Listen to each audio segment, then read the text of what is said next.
Hello, friends. Welcome to Kaledescope Conversations. I'm super excited to have you join me today, and you can find us on Finding Your Forte channel, Up to Me Radio. Are you ready for my guest today? He is exciting. He's bringing great work to families, not just individuals, but to families. His name is Chris Mance. Chris Mance has his own company. It's a family coaching for successful families in the sports industry. Basically, he wants to ensure not only the athlete is enjoying themselves, but there's a goal for your family. Welcome, Chris, to the table today. Hello, Chris. How you doing? I'm doing awesome. Thank you for inviting me. Fantastic. I am so excited to have you here with us today. I was looking on your website, and I found a quote on there in one of your articles, and it said this: does not build character, but reveals character. Does not build character, but reveals character. And you were saying, I believe, that parents and coaches and mentors are responsible for building the character, and then it's revealed within that student. Am I correct about that? Yeah, I mean, that's from my perspective, and I'm talking in the context of sports specifically, when you have high pressure situations or after a loss or after a win. A lot of parents put their kids in youth sports because they feel like they can build character. You know, there's always been this mantra that if you want your child to become a leader, you can put them in sports and they can help have some simulated real world experiences with leadership.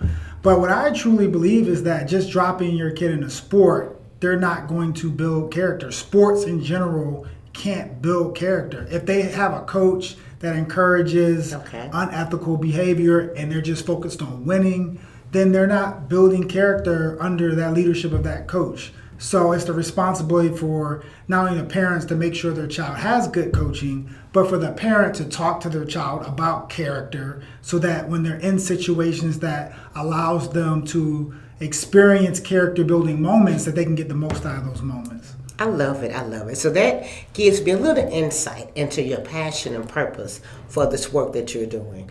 I read a little bit more about your bio and that you are a former wrestler, and that you are a dad of two that are the wrestlers themselves, and you're married. But share with us today in the listening audience, why this work? Why are you passionate about really having goals for families or in the area of sports? Why? Why this work? So it's very interesting. I mean, my career took a real winding road to this point. Starting off in consulting and just really being focused on just taking care of my family, trying to get a paycheck and buy a house and be a leader in my family. And what I found is that when you're just working for a paycheck and to just take care of your responsibilities, your motivation can start to wane over time the longer your career goes on. So me personally, I wanted to find a way to discover something more out of my day-to-day work. And, you know, luckily I had a mentor, Reggie Hammond, your crescendo, who helped lead me to finding my forte. And so going through that process, what I found is when I look back at my childhood, I was always kind of not working in the sixth gear, if you will. I was probably in the third gear.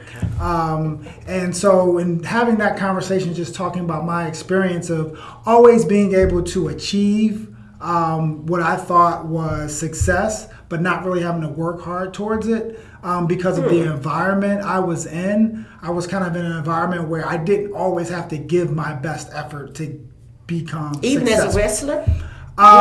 So yeah, I mean, you can be, for example, in wrestling, you can compete at the local level and get first place at every tournament. Until you challenge yourself in the national level where you go out and see what the real talent is doing, you can have this self-confidence in yourself that you're the best. But in reality, until you test yourself against somebody else outside of your little local environment, you can still just be in the third gear and not really know that you have these other gears. So when I look back at my youth and I look at how that impacted me long term of not having to always push myself to that highest level for success. I look at my kids and I don't want them to have that experience, because when I got to West Point, I started recognizing like I need to push to another gear. And because I didn't work those gears early on, I struggled to kind of push myself to another level and another level. So it first started off at like recognizing that in myself, and then saying, I don't want my kids to experience this. If they're in an environment where their teachers or their coaches aren't pushing them, then they need to know that they have to learn to be motivated to push themselves. That they need to recognize in themselves that they're not going to their limit, finding their limits. Okay. So starting with my kids was the first point, but then coaching on my kids' teams. And what sports were you coaching? Wrestling. Okay. Wrestling. Okay. And starting seeing opportunities in other kids where they weren't giving their best effort. They were just kind of going through the motions and finding. For who? You said they were going through the motions. Were they forced for themselves, for their parents? Just curious. So, in youth sports, it's a great question, because there is probably half the kids who are playing sports because their parents just have them out there. Okay. And they're just doing it to make their parents happy. And the other kids are out there because they love to compete and they're having fun, they're friends, and they have all these other internal motivators. So when usually the kids are just going through the motions, or the kids who are out there because their parents have them out there. Okay. But there are ways to work with not only the kids going through the motions, but the kids who are out there because they want to be out there, but still they don't know that they have this other level. Trying to bring kind of the finding your forte concept to these children and their parents, so that they can, find motivation through looking at what their true purpose is. Yes, they're out there to run track or wrestle or play soccer or whatever Absolutely. it is. And then their parents have these goals where they want them to maybe get a college scholarship, maybe go to the Olympics. And that can be a real far away, especially for a child who's still in middle school or elementary school, to have these far away goal of going to the Olympics. But when you look at the Finding Your Forte program, you can really bring it down to another level and create a plan and a path forward where you look at, what are my educational goals right now? Where I want to be in 2 or 3 years in school and in sports and my extracurricular activities, and then chart that path out to that large goal that your parents have and maybe some of the kids have as well. So when you were working on this actual great program, my question for you is, how did you engage the parents? Because I can see them saying, well, man, hey, I'm just here with little Timmy. He's here just playing some wrestling. I really don't want to, go that deep. How do you really engage them into this program? I love it because it sounds like that you are really trying to engage the whole family and not just partial, not just the students. So how do you engage that mother or that father, or mothers and fathers? How do you engage them in this program? I really start with myself because I have experiences with my kids that are really relatable. For example, when I started off as a youth sports parent, I was really focused on myself and not my kids. So I put a lot of pressure on them. Like I told you that story earlier about looking back on myself and seeing missed opportunities. And so I started off as a sports parent living vicariously through my 2 sons. And I made a lot of mistakes.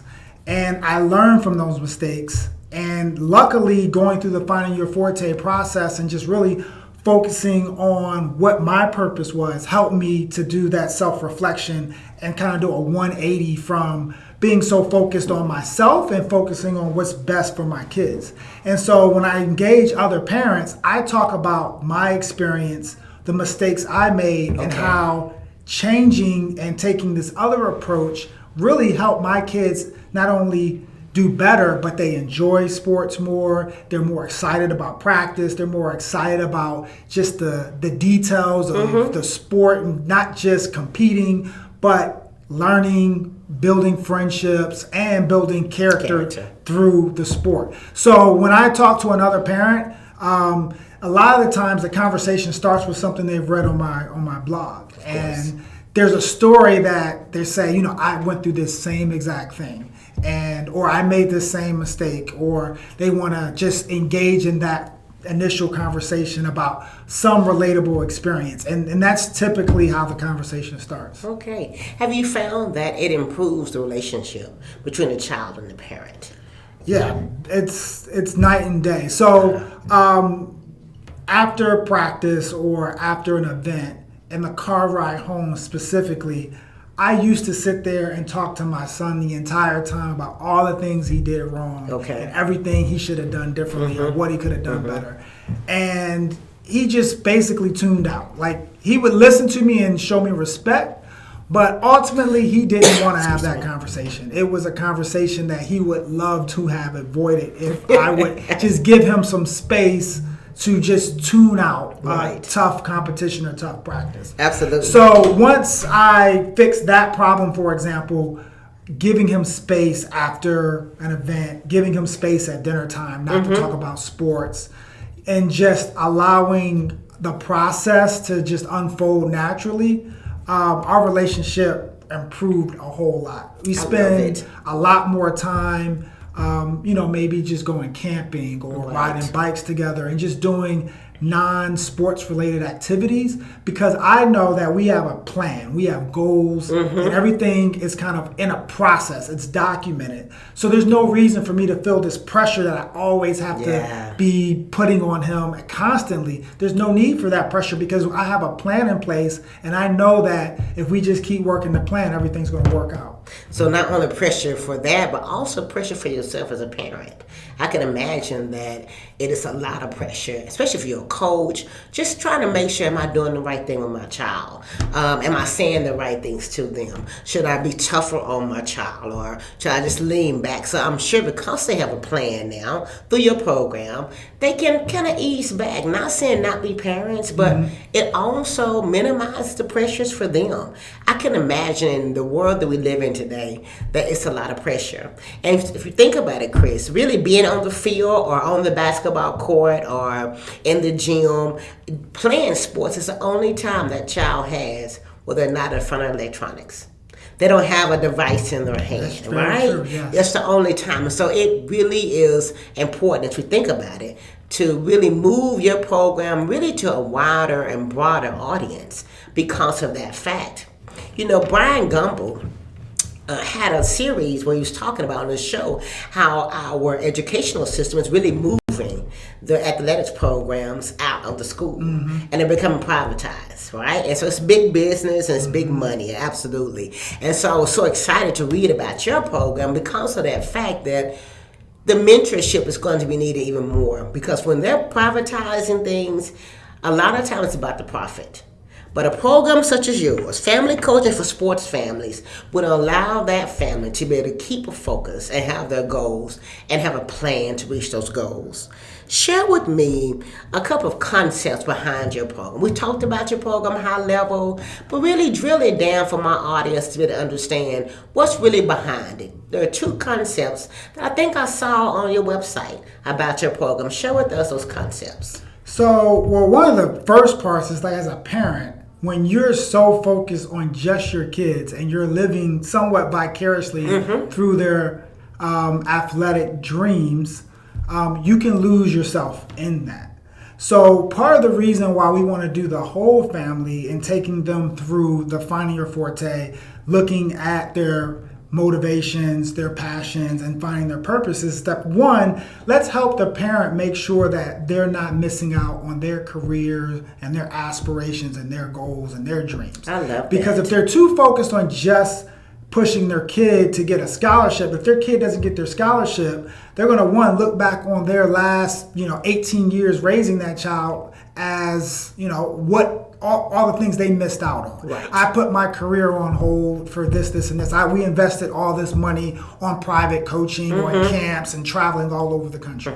So first, let's look at the parent and say, what is your purpose? What are your passions and your purpose and motivations that's going to get you going. So are you in the right career? Do you need to change careers so that maybe you do want to spend more time with your kids? Okay. Maybe right now you're missing their games and you're not able to get them in practice on time. Maybe there's another alternative where you can still pursue your passions in another aspect of what you're doing that'll free up more time. Or maybe it's the reverse, where they're spending too much time and they need to get refocused on their life and allow their kid to live a separate life, and that give that kid more space to have fun at sports, because now the parent is not 100% wrapped up into what that kid's doing. So you're saying it's all interconnected. Right. Okay. So if the parent can find their strengths, passions, and motivations, as well as the child find their strengths, passions, and motivations, then we can start to look how we can merge those two together, especially when it comes to a parent's strengths and the child's strengths. They're one, you might find some friction because maybe they don't necessarily interline with each other, or there is some synergy there where there's an opportunity there for the parent to be more helpful in a specific aspect of what that child's doing. And then especially for the children, when you talked about electronics, when you look at the child's motivations, you may find that a child is driven to play video games for specific reasons. And one of the big problems we have right now with kids, as you said, is that they're always playing video games. They're always, even at school, they have computers in front of them. You think you're sending your child to school to learn, and they're turning on the TV and letting them watch a movie, or they're giving them computer time. But if you can look at some of what their motivations are, maybe they're motivated to play games because that's the only time they have where they feel like they're in control. And they're really motivated by having control. And so when they're playing the games, they're immersing themselves in this virtual world where they can do anything they want. I mean, that's very valuable knowledge to have as a parent, to say that your child is really driven by having independence and to be able to, control their own fate and to find alternatives. Maybe they don't need to be in a team sport. Maybe they should try some individual sports where they can have a little bit more control over what they're doing. And maybe that'll help them be pulled away from the video games because they have something else to drive their motivation. I love it. So that's like one example where going through the program, looking at the strengths, passions, and motivations really enables you to fuel a game plan for your family, both yourself as a parent and for the child. Share with us, how many families have you touched with your program? So right now I'm just working with a couple families. I've got like 5 or 6 families that are on my weekly newsletter where I send them tips and they respond back, and we're kind of doing like a virtual coaching thing where it's just really back and forth conversations between some of the things I write about and the things they're having issues with. At our wrestling center that my child is at, there's 2 families there. One family actually had a child that they pulled out of wrestling temporarily because of some of their behavior issues they were having on the mat. And so I've been kind of working with that family to kind of develop a plan to get them back into the sport and doing some remedial things at home. And a lot of what, in that particular case, what you find is that it's not always completely the child's fault. Sometimes it's some of the things that parents are doing, the way they're motivating the child. They're using a lot of external motivators. So I've been trying to help identify what external motivators that they've been using too much and trying to pull that away, and trying to get that child to focus on more of the intrinsic things that they love about school, about sports, and trying to bring that back to the forefront. And that's kind of a very common issue that I've been touching on with some parents, but I haven't gotten them quite yet into a formal program. I love that. Have you considered bringing in additional, I'm going to use the word they use, and more kind of community related services, wraparound services? So do you have a psychologist on your team, or do you have somebody that's in the social work field on your team? You may want to consider that, just because of you'll be touching so many different lives and dealing with so many different issues as well, like the young man that's on the mat. So maybe consider that. I'm excited that you have two families who are looking into your program. What makes you most excited about this work? Give me one word that makes you most excited about the work of working with families and children.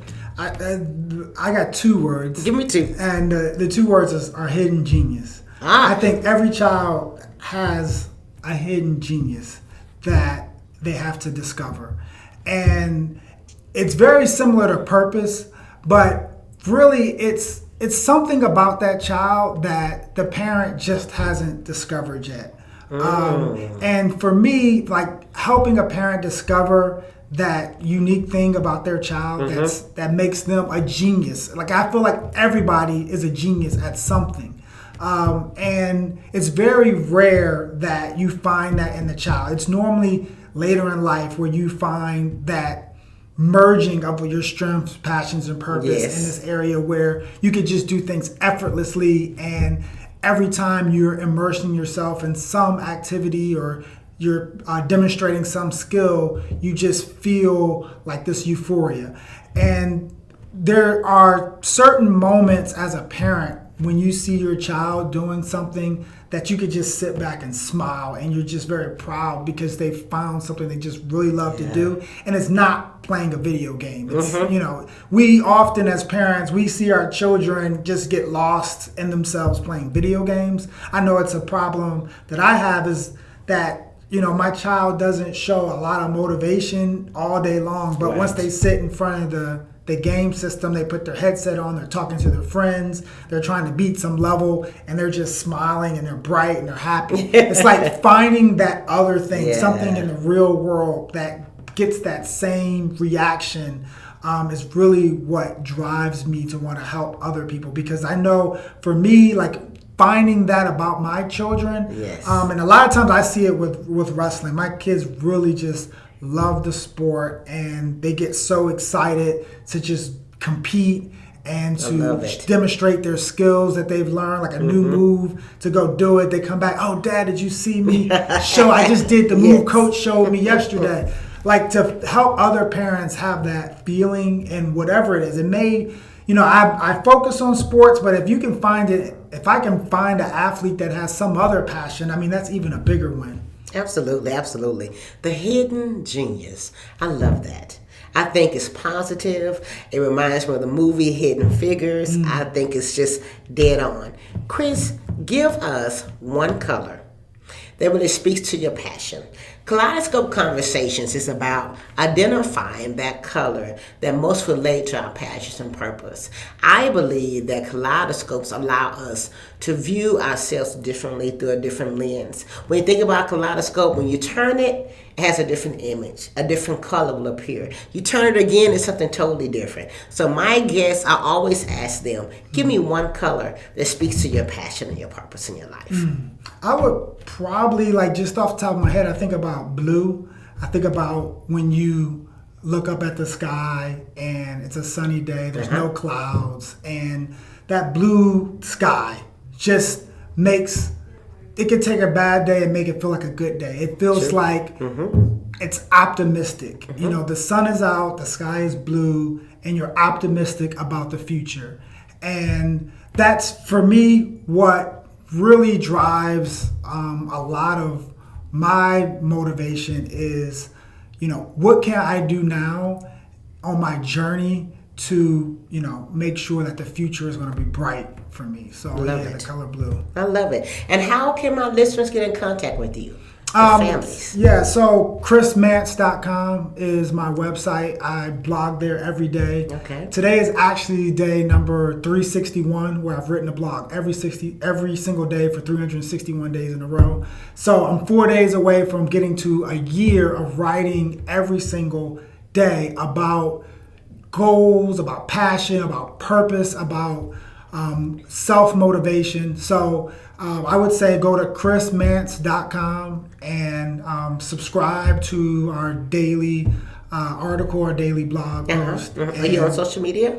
Right. I'm on Twitter. I'm on Instagram, Facebook, all at Chris Mance. So everything is at Chris Mance. You can find me, connect. You can look at some of the resources I share, and you can subscribe to our daily blog. Well, congratulations on 361 days. We're excited for you. We know you're going to hit 365, but let's celebrate and be thankful for today. Thank you for joining us today. Thank you. Friends, we have just had a great conversation with Chris Mance today. But don't forget to join us also on our Apple Podcast for Finding Your Forte, Up to Me Radio. You can download it here, and you can reach out to me, Reverend Dawn Wright, on Twitter, Facebook, and Instagram. Have a great day. Find your color. Kaledescope Conversations. Thank you.